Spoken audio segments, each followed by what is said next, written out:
Hey, I wanted to come at you with a quick one today. I know I've been talking a lot about what makes good podcast pitches and how to figure out what a good podcast pitch is and how to get yourself on podcasts. Sometimes people will pitch you, and there are a few red flags to watch out for. So, there's a couple of reasons why they are red flags. One is the biggest and worst offender, I think, is it's a thinly veiled excuse to get you on a sales call. So this has happened to me a couple of times where a podcast reached out, I got put into their CRM, we had the podcast interview, and then I said, and then they said, so what's with what are you doing with your book or whatever, and then they straight up pitched me on their book, um or their book service rather. They tried to sell me their service, and then they put me into a sales funnel, and then when I demanded to stop getting sold to, they deleted my episode. So just like real garbage, a real garbage thing, right? um Another time, guy got me on his show, had me end with, "So did you have fun today? Everything was good?" And I'm like, "Yeah." And then he pitched me on his SEO services. And so I've now gotten really what's the word? Um Guarded about when someone reaches out to me. So I'll show you I'll tell you like kind of how to handle it.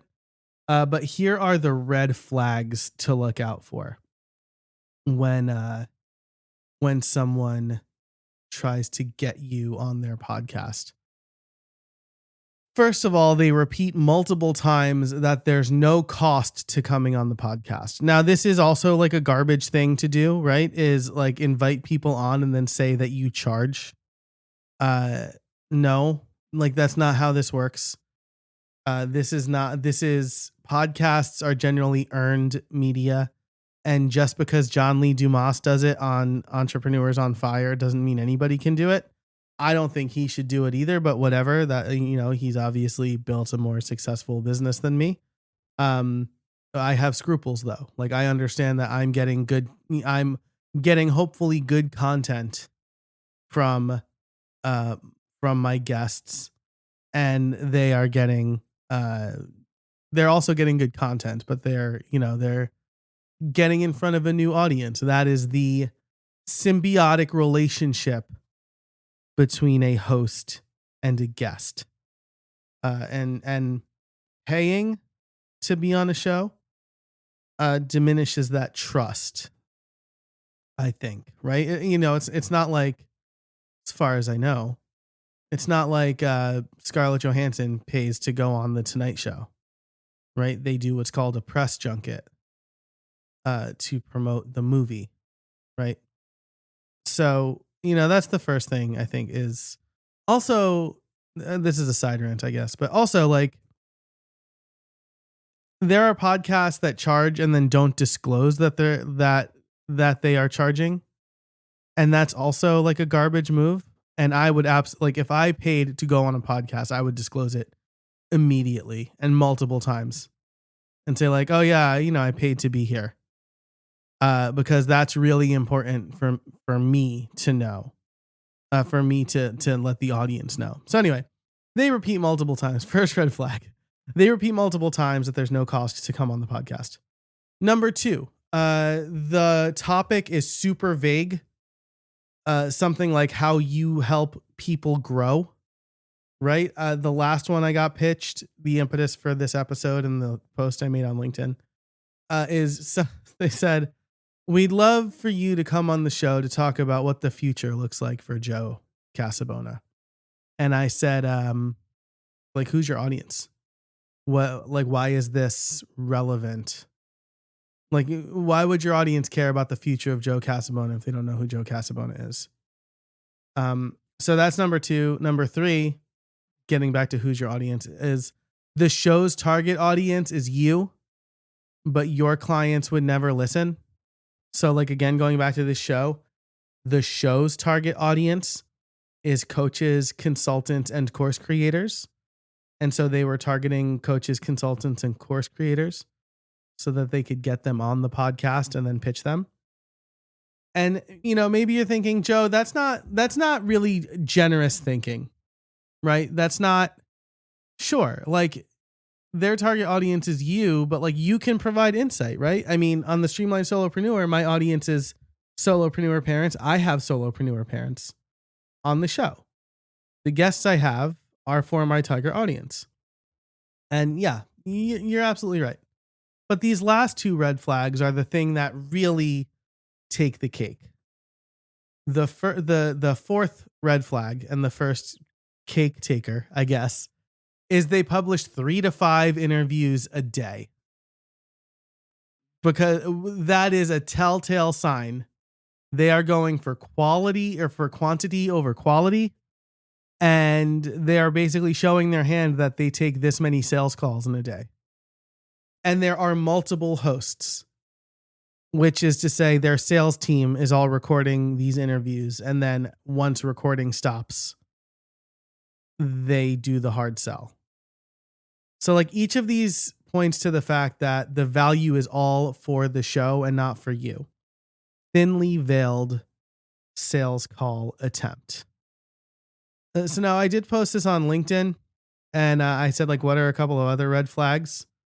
My friend Crystal Profit, who is a content strategist, marketing expert, also in the podcast space, said when they say they've been publishing episodes for a long time and then you look up their show and nothing new has been posted on their show or social channels for months. Yep. Like they're just not dedicated to it. My friend Jeff, also a podcast producer in the B2B space, said that they ask you to write the interview questions for them, right? That's a telltale sign that they're not looking to do any work for the show. And so all of these mean that they are just trying to get you into their funnel. And so how do you handle this? Well, you could ignore them. On the off chance that I would be missing an opportunity to go on a show, I will usually respond and I will ask some pointed questions, right? So I'll say, who's the target audience for the show? Why me? Right? And if they give a generic answer to why me, like that's another red flag. And then I'll straight up say, are you going to try to sell me something at the end of this call? And they'll either say no, but most people are not that blatant of a liar. And they basically know they've been caught at this point. And they'll say something like, they'll say something to the effect of, if we believe that there's alignment and we can offer you true value throughout the course of our interview, we'll definitely let you know the kind of services we offer. And that's when I say no, thank you. And the last person I did this to said, you should really listen to our show. And I said, I did. And what I found was the host is recording from it sounds like a bathroom, right? So it's obvious that the host, or one of the hosts, I should say, because there are multiple hosts, is recording from a bathroom. So it's clear that they don't care about the quality of the show. Again, multiple hosts. And I said, you publish 5 episodes a day. That doesn't tell me that you're interested in good quality interviews. That tells me you're interested in getting people on the phone. And yeah, I mean, they realized at that point, like I was not going to fall for this scheme. And I'll end with this, right? Because this has been a little more rambly than previous episodes, but I'll end with this. One of the other reasons that they do the whole many episodes per day is because in their pitch, they'll say, Our podcast gets downloaded thousands of times per week. And so that's why you should be on the show. Downloads are not listens.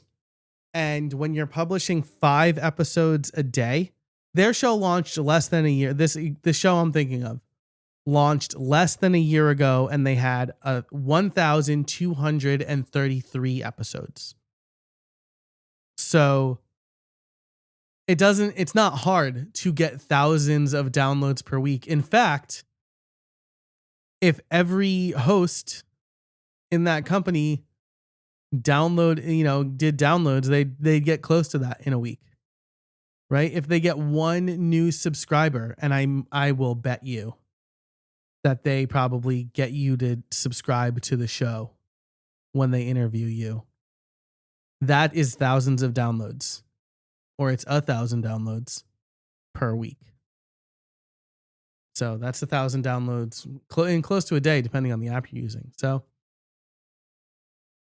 this show is all about helping podcasters save time, and podcast guesting is a great opportunity to get in front of other people's audiences and possibly grow your show and build your network and build relationships. But those sort of things are a waste of time because it's not about you. It's about them and what they can do for them. And they're just using you because they know that you wouldn't get on a sales call otherwise. And they're hoping that their charm or the reciprocity principle, right, where it seems like they've done something nice for you, so now you're more willing to do something nice for them, will kick in. So it's best to just avoid those altogether. All right, that's it for this episode of the Streamlined Podcaster. Let me know, have you been swindled, bamboozled, or nearly tricked into joining a sales call under the guise of going on a podcast? You can write in at streamlinedfeedback.com. That's streamlined with a D, feedback.com. Thanks so much for listening. And until next time, I hope you find some space in your week.